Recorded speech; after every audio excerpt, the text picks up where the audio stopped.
안녕하세요. 26년 3월 고2 모의고사 32번입니다. 자, 요거는 별로 어렵지 않았어요. 일상의 미학. 자, 여기서 이제 미학이라는 것과 일상 미학이라는 걸 좀 알고 계셔야 돼요. 요건 제가 좀 설명을 해드릴 건데, 일단 주제부터 한번 볼게요. 자, 일상의 미학, 일상 미학이라고 하죠. 일상 미학은 뭐에 기반을 둔 거야? 일상의 삶에 기반을 둔 미적 경험 추구입니다. 그러니까 일상에서 미적 경험을 하는 거야. 그러니까 예를 들어서 길거리 가다가 꽃을 봤어. 꽃이 너무 예쁘다. 이 꽃을 그래서 내가 이 꽃을 기반으로 시를 쓴다거나, 뭐 글을 쓴다거나, 이런 것들을 일상 미학이라고 얘기를 합니다. 그래서 일상의 삶에 기반을 둔 미적 경험 추구인데, 이거는 제가 좀 더 설명을 해드려 볼게요. 자, 여기 영문 주제 있고요. 요거 서머리 나중에 한번 읽어보시면 정리가 될 겁니다. 자, 한번 설명을 봅시다. 일상 미학하고 미학이 있습니다. 우리가 보통 미학이라 그러면 이제 예술이잖아, 이게. 그치? 예술이고 예술을 학문으로 좀 승화시키는 그런 거를 얘기를 하는데, 기본적으로 미학이라는 거는 영감이 있어야 된다고 생각해. 우리가 예술을 하면 항상 영감이 있어야 된다 그러잖아. 그래서 영감을 받아 만든 조각상, 그림, 제작품 요런 것들 등등을 우리는 미학이라고 얘기를 합니다. 미학을 표현했다. 되죠? 자, 예를 들어서 뭐 콜로세움이라던가 다빈치의 그림들이라던가 모나리자라던가 영감을 받아서 만든 협주곡들이라던가 이런 것들을 우리는 이제 예술이라고 얘기를 하고요. 이제 미학이라고 얘기를 합니다. 그래서 이제 이 미학이라는 거는 좀 다른 예술보다 좀 미학이라는 게 좀 굉장히 우세해요. 영감을 받아 만든 것들이 좀 우세합니다. 너는 이런 거는 영감을 받아서 만든 게 아니야 라고 느껴지면 그거는 안 좋은 예술이고요. 이거는 이런 거에서 영감을 받아서 만들었대. 뭐 제가 예를 들어서 그림을 이렇게 하나 그렸어요. 이렇게 하나 그렸는데 이거는 어떤 현상에서 영감을 받아서 이제 그렸단 말이야. 그지? 그 별거 아닌 그림인데 제가 요거를 1억에 팔아요. 그죠? 사람들이 이 그림의 가치를 알아서. 그래서 영감을 받았다는 건 어쨌든 좀 영감이 없으면 좋은 그림이 아니다. 요런 것들이 좀 예술에 좀 있기 때문에 보통 일반적인 미학은 좀 우세합니다. 다른 학문들보다. 그래서 예술가는 예술에 대한 감각이 있는 사람이야 라는 이런 자부심도 좀 있고요. 약간의 특권 의식도 있는 게 미학이에요. 오케이? 일반적인 미학. 근데 이 일상 미학은 뭐냐면, 자, 예를 들면 창문 근처에 홀로 놓여 있는 인형이나 길거리의 꽃, 우두커니 서 있는 가로등을 보면서 그걸 가지고 예술을 하는 겁니다. 예술. 그러니까 뭔가 영감을 받아서 하는 거랑은 좀 다른, 이런 미학과는 좀 다르게 일상 미학은 그냥 우리 집 창문 옆에 뽀로로 인형이 있단 말이야. 그지? 뽀로로 인형이 있으면 그 인형을 보고 그 시를 쓰는 거야. 됐죠? 그러니까 길거리에 민들레꽃이 있어요. 그러면 그 꽃을 보고 시를 쓰는 겁니다. 그 우두커니 서 있는 그냥 가로등 있죠. 엄청 옛날 가로등 같은 거. 그런 걸 보고 옛날 생각을 하면서 옛날 시절에 관한, 그지? 그런 글을 쓴다든가. 그게 바로 일상미학입니다. 이렇게? 그래서 이 일상미학은 일상에서 찾아볼 수 있는 대상들을 가지고 글을 쓰는 거야. 그래서 이 대상도 굉장히 일상에서 찾아볼 수 있는 거지만, 우리 옆집 할머니도 일상에서 찾아볼 수 있는 대상들로 글을 쓰거나 시를 쓰잖아? 그럼 그 할머니도 시인이 될 수 있습니다. 이런 겁니다. 근데 미학 같은 경우는 약간 예술에 대한 감각이 있는 사람만이 할 수 있다. 약간 이런 이제 특권 의식이 좀 있죠. 약간 그런 차이가 좀 있어요. 우리 여러분도 지금 본인들의 이제 책상을 보면서, 나는 이 야심한 밤에 홀로 공부를 하고 있구나. 이 고독함이요. 라고 하면서 글을 쓸 수 있는 겁니다. 이게 바로 일상 미학이에요. 됐죠? 자, 요렇게 기본적으로 좀 설명을 좀 드렸는데, 근데 이제 이 일상 미학이 역사적으로 인정을 못 받았냐? 또 그건 아니에요. 인정을 굉장히 받은 부분이 있고요. 자, 내용을 한번 들어가 보도록 하겠습니다. 자, 기본 내용 잘 이해하셨죠? 자, 아마도 미적 경험의 해방과 확장으로부터 나타난 가장 잘 알려진 발전은 일상생활의 미학일 것이다. 그러니까 미적 경험의 해방. 그러니까 내가 아까 그랬잖아. 일반적인 미학은, 일반적인 예술은 영감이 있는 사람만 할 수 있다라는 그런 특권 의식에서 이젠 좀 해방이 되었다는 겁니다. 야, 영감을 꼭 받아야만 그게 예술이야? 야, 나는 길거리의 꽃에서도 영감을 받아서 시를 쓸 수 있는 사람이야. 일상미학을 하는 사람이야. 그래서 옛날에는 미학, 영감을 통한 예술만 미학으로 인정을 받았다면 지금은 일상생활에서도 영감을 받아서 뭐 예술을 할 수 있다. 그게 이제 영감 그 해방과 확장이라고 얘기를 하는 거죠. 그래서 그런 잘 알려진 발전은 그래서 그게 이제 발전을 한 건데 일상생활의 미학이다. 되죠? 자, 그래서 요거는 첫 번째 문장은 제가 별표 쳐드린 거, 그지? 그리고 동그라미 쳐드린 거, 요런 단어만 좀 잘 외워두시면 됩니다.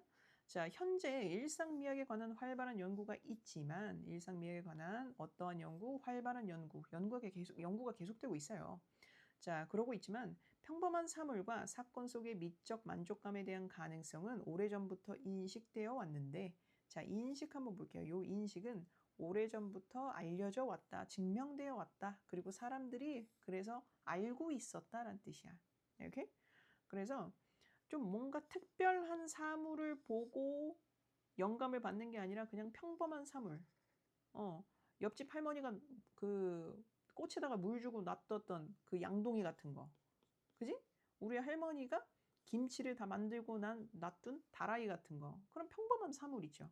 그러니까 평범한 사물과 평범한 사건 속의 미적 만족감에 대한 가능성. 그러니까 이런 평범한 사물이나 사건에서 미적 만족감을 얻을 수 있는 그런 가능성은 오래전부터 사람들이 알고 있어 왔다. 알고 있다. 옛날부터. 그래서 역사적으로 근거가 있다는 뜻이에요.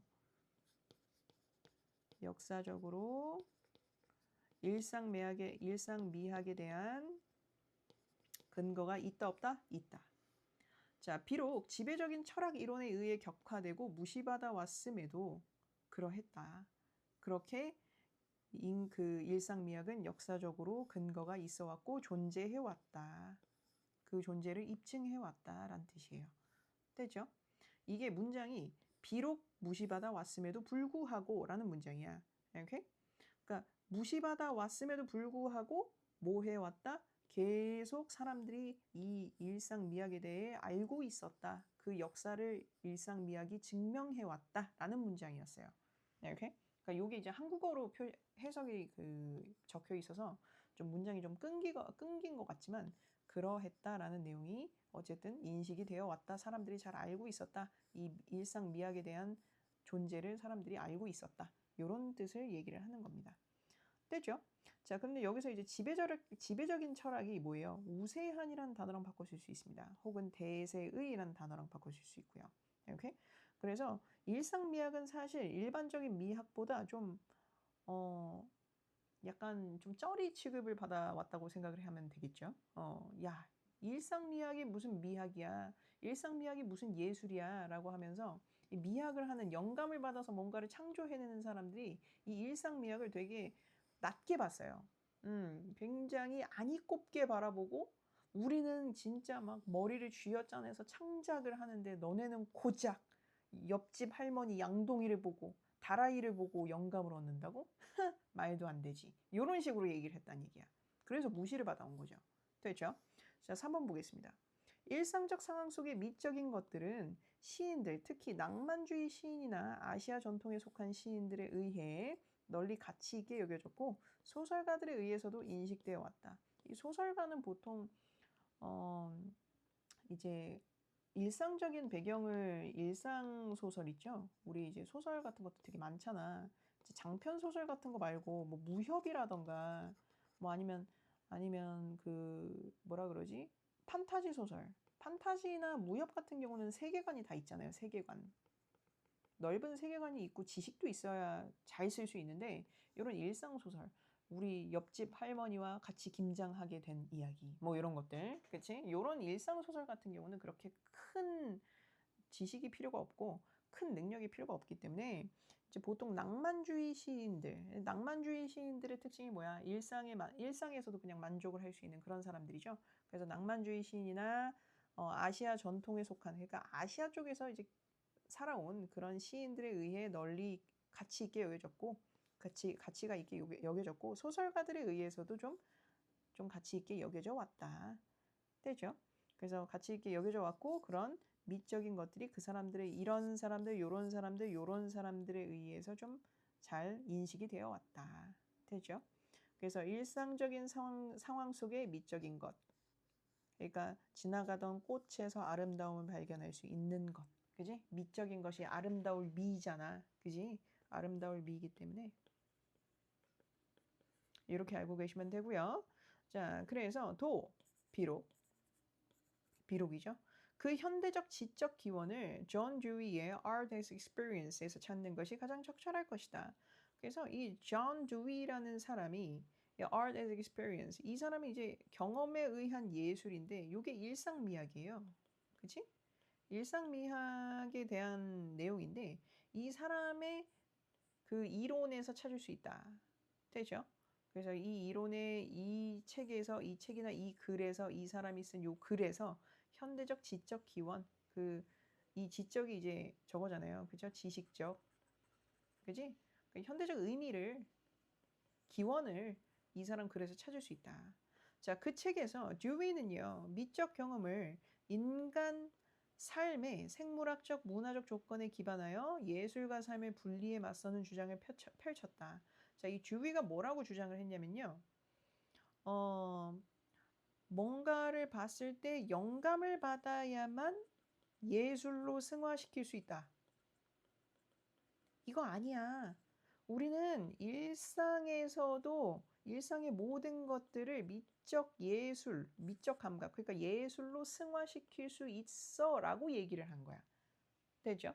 그래서 이 사람이 또 뭘 얘기를 했냐면 그 영감이 있으려면 그 미적 감각이 있어야 되잖아. 그지? 그래서 이 예술과 삶은 동떨어져 있는 게 아니라 항상 같이 하는 거야. 왜냐? 우리는 삶 속에서 예술을 찾을 수 있거든. 이렇게 주장을 한 겁니다. 됐죠? 그래서 자, 인간 삶의, 여기서 포인트는 삶이에요. 삶. 인간 삶의 생물학적, 문화적 조건에 기반하여 예술과 삶의 분리에 맞서는 주장. 이 분리에 맞서는 주장이 뭐다? 예술과 삶은 떨어져 있는 게 아니야. 오히려 같이 붙어 있어. 함께 해야 해. 그래, 그렇게 해서 예술이 나올 수도 있어. 라고 주장을 한 거라고. 됐죠? 되죠? 왜냐면 대부분의 미학을 전공한 사람들은요, 미학적이라고 알려진 사람들은 삶은 삶이고 예술은 예술이다. 뭐 이런 식으로 예술과 삶을 좀 일반적인 삶에서 예술을 펼치기란 쉽지 않다. 불가능하다라고 주장을 하는 사람들이었어. 뭔가 특별한 경험이 있어야 예술이 나온다고 생각을 했고요. 뭔가 특별한 대상이 있어야만 예술을 할 수 있다고 생각을 했습니다. 그래서 왜 우리가 보통 남편과 아내가 있으면 서로 사랑을 하는 게 일상이잖아? 그지? 사랑하는 게 일상이란 말이야. 근데 이제 남편이 예술가입니다. 예를 들어서 남편이 예술가면 나는 일반적인 일상에 속하는 나의 아내에게는 예술이 나오지 않아. 그래서 다른 여자를 만나야겠어. 다른 여자를 만나서 영감을 받아서 예술을 해야 되겠어. 약간 요런 것들도 있죠. 그래서 아내는 약간 일상적인 거고 다른 여자는 일상이 아니라 그런 자신에게 영감을 주는 그런 예술적인 대상이라고 생각을 해서 바람을 피는 경우도 굉장히 다반사였습니다. 남녀 불문하고. 그렇습니다. 그래서 약간 조금 그렇죠.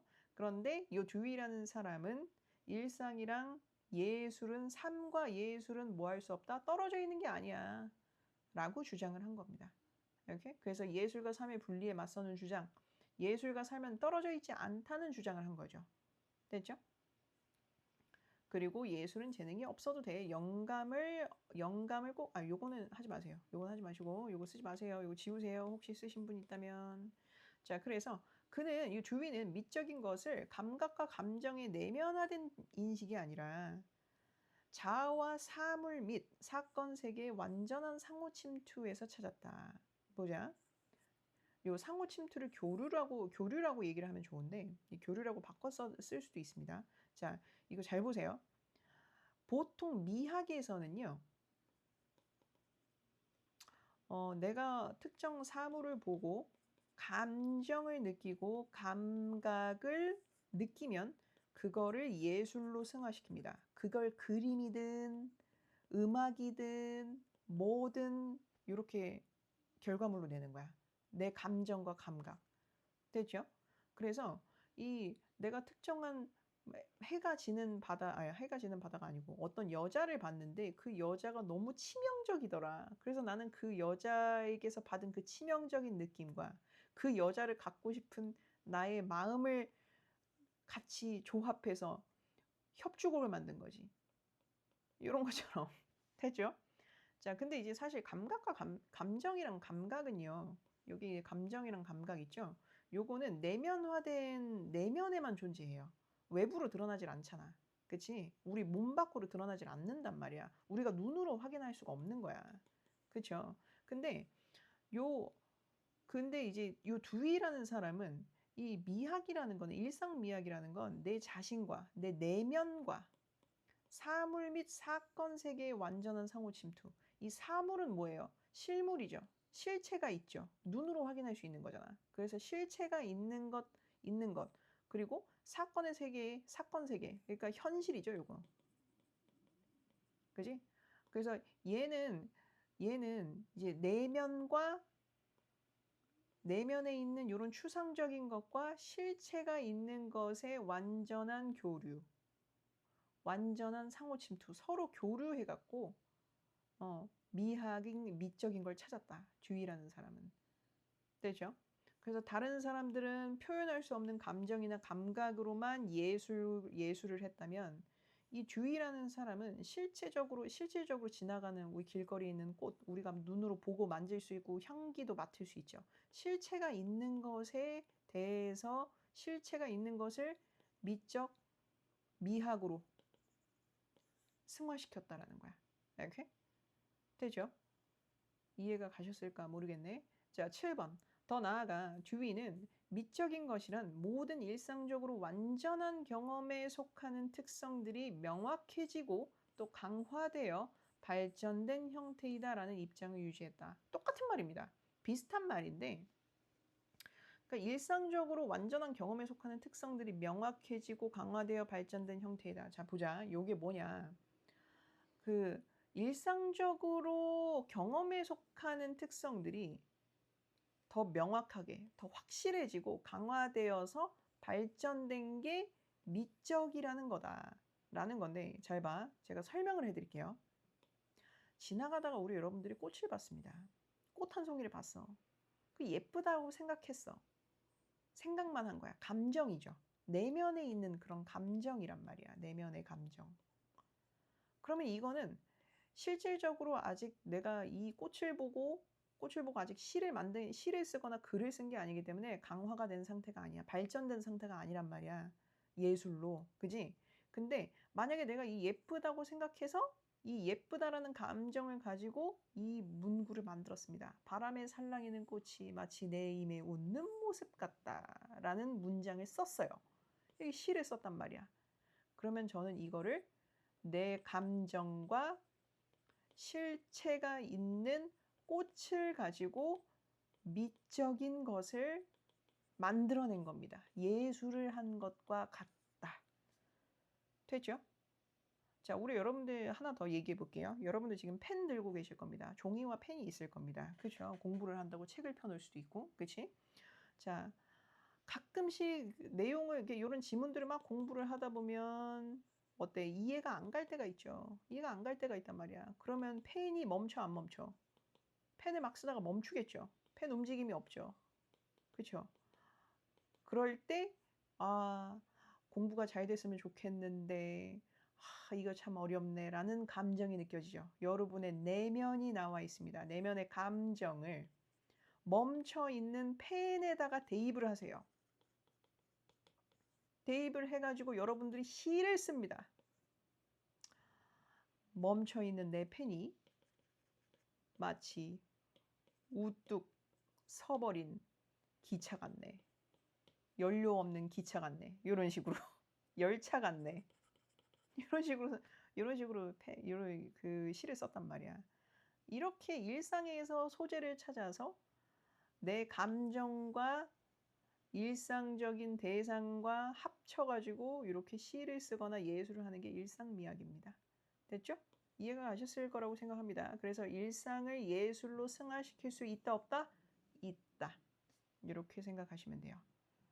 이해가 잘 가셨을까요, 여러분들? 제가 최대한 열심히 설명을 한다고 했는데 정확하게 됐을지 모르겠어요. 혹시나 만약에 이거를 도저히 선생님 저는 절대 이해를 할 수가 없습니다 라고 한다면 제가 조금 더 설명을 해드릴 테니까 저한테 질문을 보내주시거나 뭐 만약에 이거를 뭐 유튜브로 보고 계신다고 하면 유튜브로 댓글 남겨주셔도 되고 아니면 저한테 그냥 카톡 보내셔도 됩니다. 우리 학생들은. 되죠? 자, 우리 여러분들 열심히 하시고 이제 요거는 제가 보기에는 이게 만약에 시험범이라 그러면 여러분들의 킬러 문제가 되겠네요. 32번 조심하십시오, 여러분들. 킬러 문제라 하면 내용이 굉장히 복잡하게 나올 겁니다. 문법이든 어휘든 내용이든 그죠? 그래서 32번은 조금 잘 복습을 하십시오. 오케이, 여기까지.